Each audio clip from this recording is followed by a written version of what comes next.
اللہم صلی علی سیدنا و مولانا محمد وعلی آلہ و صحبہ وبارک وسلم۔ حضرت سیدنا علی المرتضیٰ رضی اللہ تعالی عنہ کے فضائل و مناقب اور کردار اور کارناموں سے تاریخ اسلام کے اوراق روشن ہیں، اور جس سے قیامت تک آنے والے لوگ ہدایت و رہنمائی حاصل کرتے رہیں گے۔ آپ رضی اللہ تعالی عنہ کی ولادت باسعادت رجب کی 13 تاریخ بمطابق 30 ہجری عام الفیل بروز جمعۃ المبارک بوقت صبح صادق کعبۃ اللہ کے اندر ہوئی۔ آپ کا نام علی، لقب حیدر، مرتضیٰ رضی اللہ تعالی عنہ اور کنیت ابو الحسن اور ابو تراب ہے۔ آپ رضی اللہ تعالی عنہ کا نسب حضور صلی اللہ علیہ وآلہ وسلم کے بہت قریب ہے۔ آپ رضی اللہ تعالی عنہ کے والد ابو طالب اور حضور صلی اللہ علیہ وآلہ وسلم کے والد ماجد حضرت عبداللہ دونوں حقیقی بھائی تھے۔ آپ کی والدہ ماجدہ بنت اسد بن ہاشم تھیں۔ ماں باپ دونوں طرف سے آپ رضی اللہ تعالی عنہ ہاشمی ہیں۔ حضرت سیدنا علی کرم اللہ وجہ کے چہرے مبارک پر مسکراہٹ اور پیشانی مبارک پر سجدے کے نشان نمایاں تھے۔ لباس بالکل معمولی سا زیب تن فرماتے، گفتگو علم و حکمت اور دانائی سے بھرپور ہوتی۔ بچپن سے ہی نہ صرف حضور صلی اللہ علیہ وآلہ وسلم کے ساتھ رہے، بلکہ آپ صلی اللہ علیہ وآلہ وسلم ہی کی آغوش محبت میں پرورش بھی پائی۔ آپ صلی اللہ علیہ وآلہ وسلم نے ان کے ساتھ بالکل ایک فرزند کی طرح معاملہ فرمایا اور اپنی دامادی کا شرف بھی عطا فرمایا۔ حضور صلی اللہ علیہ وآلہ وسلم کی سب سے چھوٹی اور لاڈلی بیٹی حضرت خاتون جنت سیدہ فاطمہ الزہرا رضی اللہ تعالی عنہ کے ساتھ آپ رضی اللہ تعالی عنہ کا نکاح ہوا۔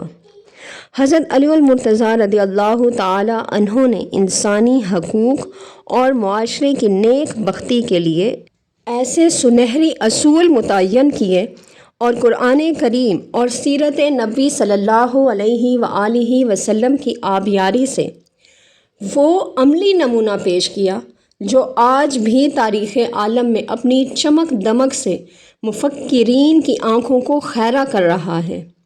آج کی دنیا توقیر انسان کے جس معیار کی جد و جہد کر رہی ہے، آج سے 1400 سال پہلے حضرت علی کرم اللہ وجہ نے کہیں زیادہ بڑھ کر اس کی وضاحت اور عملی صورت پیش کر دی تھی۔ سبحان اللہ۔ حضرت علی کرم اللہ وجہ کے اقوال و افعال آج بھی انسانی حقوق کے علم برداروں کے لیے بہترین مستقبل کی راہ متعین کرتے ہیں۔ حضرت علی رضی اللہ تعالی عنہ کے افکار قرآن و سیرت سے پیوستہ اور ان کی عملی تفسیر تھے۔ آپ کے افکار کا مرکزی نقطہ یہ تھا کہ جبر و استبداد کا خاتمہ ہو، معاشرتی تفاہمت دور ہو اور انسان اپنے حقوق سے بہرہ مند ہو۔ آپ ظلم و طغیان پیشہ طبقے کی گردن پر کھینچی ہوئی تلوار تھے۔ آپ کی تمام تر توجہ عدل و انصاف کے قیام اور انسانی توقیر کی بحالی پر مرکوز رہی۔ آپ نے اپنی زندگی کا ہر لمحہ اسی مقصد کے لیے وقف کر دیا تھا کہ جہاں بھی مظلوم کے حقوق پر دست درازی ہو، کمزور انسان کو حقیر سمجھا جائے اور ان کے لیے رزق کے دروازے بند کر دیے جائیں، حضرت علی کرم اللہ وجہ فوراً وہاں مظلوم کی مدد کو پہنچ گئے۔ آپ رضی اللہ تعالی عنہ نے حکومت سنبھالتے ہی معاشرے کے سرکش طبقے کو تنبیہ کرتے ہوئے فرمایا، خدا کی قسم میں مظلوم کا ظالم سے ضرور انصاف کروں گا اور ظالم کی ناک میں نکیل ڈال کر حق کی طرف کھینچ لاؤں گا، چاہے اسے کتنا ہی ناگوار گزرے۔ آپ رضی اللہ تعالی عنہ عدل و انصاف اور عوام کی فلاح و بہبود کو ریاست اور حکمران دونوں کے مفاد میں قرار دیتے۔ اگر عدل و انصاف ہوگا اور عوام مطمئن ہوں گے تو مملکت کو بھی استحکام حاصل ہوگا اور حکمران اندرونی خلفشار سے بھی محفوظ رہیں گے اور انہیں اپنے عوام کا اعتماد اور حمایت حاصل رہے گی۔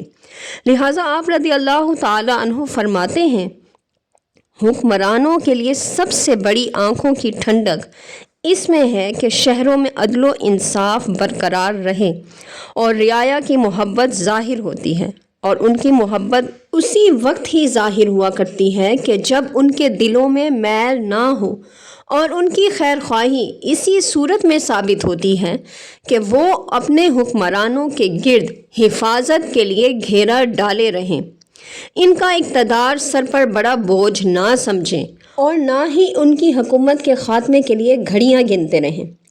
آپ رضی اللہ تعالی عنہ یہ بات بخوبی جانتے تھے کہ اختیار آنے کے بعد عدل و انصاف کی حدود میں رہنا بڑا ہی کٹھن اور مشکل مرحلہ ہے۔ آپ کے نزدیک عمال حکومت کا کام ہی یہ ہے کہ وہ عوام کے حقوق کی نگہداشت اور رعایت کریں اور کسی بھی صورت میں ان کے حق پر آنچ نہ آنے دیں۔ آپ رضی اللہ تعالی عنہ نے جس کسی کو بھی گورنر مقرر کیا یا کوئی سرکاری ذمہ داری دی یا جس کسی کو بھی معزول کیا، اسی نظریے کے تحت کیا۔ آپ رضی اللہ تعالی عنہ نے ایک عامل کو لکھا، مجھے معلوم ہوا ہے کہ تم نے بیت المال کی زمین ہتھیا لی ہے اور جو کچھ تمہارے پاؤں تلے تھا اس پر قبضہ جما لیا ہے، اور جو کچھ تمہارے ہاتھوں میں تھا اسے نوشے جاں کر لیا ہے، تو تم اپنا حساب ذرا مجھے لکھ بھیجو۔ آپ رضی اللہ تعالی عنہ کے نزدیک خون ریزی سے بڑھ کر کوئی چیز قابل نفرت نہ تھی۔ حضرت علی رضی اللہ تعالی عنہ آزادی اظہار اور آزادی فکر کے قائل تھے۔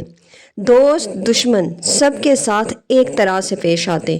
آپ نے کسی کو اس کی مرضی کے خلاف کام کرنے پر مجبور نہیں کیا، کسی سے بےگار نہ لی۔ آپ رضی اللہ تعالی عنہ نے کسی کو بھی اپنی بیعت پر مجبور نہیں کیا۔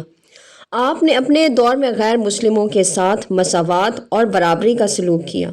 وہ پرامن شہری کی حیثیت سے اپنے عقیدے میں آزاد تھے اور تمام حقوق کے حقدار تھے۔ مسلم اور غیر مسلم کے درمیان یہی مساوات اور برابری حضرت علی رضی اللہ تعالی عنہ کے ہر حکم میں نظر آتی ہے۔ مصر کے گورنر مالک اشتر کو ہدایت تحریر کرتے ہیں، رعایا میں دو قسم کے لوگ ہیں، ایک تو ہمارے دینی بھائی ہیں اور دوسرے تمہارے جیسی مخلوق خدا۔ ان کی لغزشیں بھی ہوں گی، خطاؤں سے بھی انہیں سابقہ پڑے گا، اور ان کے ہاتھوں سے جان بوجھ کر یا بھولے چوکے سے غلطیاں بھی ہوں گی۔ تم ان سے اس طرح عفو و درگزر سے کام لینا جس طرح اللہ سے اپنے لیے عفو و درگزر کو پسند کرتے ہو۔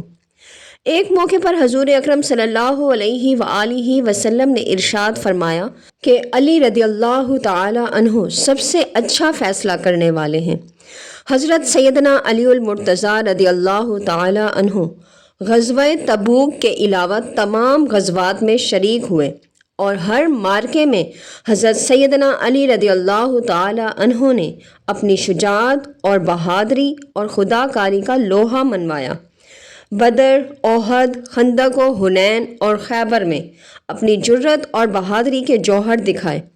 آپ رضی اللہ تعالی عنہ عشرہ مبشرہ جیسے خوش نصیب صحابہ کرام رضوان اللہ اجمعین میں شامل ہیں جن کو حضور اکرم صلی اللہ علیہ وآلہ وسلم نے دنیا میں ہی جنت کی بشارت اور خوشخبری دی اور خلافت راشدہ کے اعلیٰ منصب پر فائز ہوئے۔ آپ رضی اللہ تعالی عنہ بیعت رضوان میں شریک ہوئے اور اصحاب الشجرہ کی جماعت میں شامل ہوئے جن کو اللہ تعالیٰ نے قرآن مجید میں راضی ہونے اور جنت کی بشارت اور خوشخبری دی۔ آپ رضی اللہ تعالی عنہ اصحاب بدر میں سے بھی ہیں جن کی تمام خطائیں اللہ تعالیٰ نے معاف کر دیں۔ مکی زندگی میں حضور اکرم صلی اللہ علیہ وآلہ وسلم کے ساتھ ہر قسم کے مصائب اور مشکلات کو جھیلتے رہے۔ آپ رضی اللہ تعالی عنہ بہت زیادہ عبادت گزار تھے۔ حضرت ام المومنین حضرت سیدہ عائشہ صدیقہ رضی اللہ تعالی عنہا سے روایت ہے کہ حضرت علی رضی اللہ تعالی عنہ بہت زیادہ روزے دار اور عبادت گزار تھے۔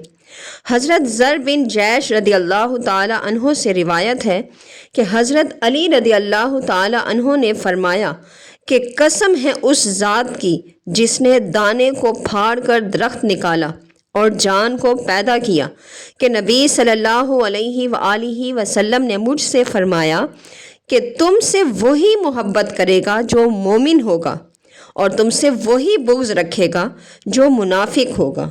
سبحان اللہ، وما علینا الا البلاغ المبین۔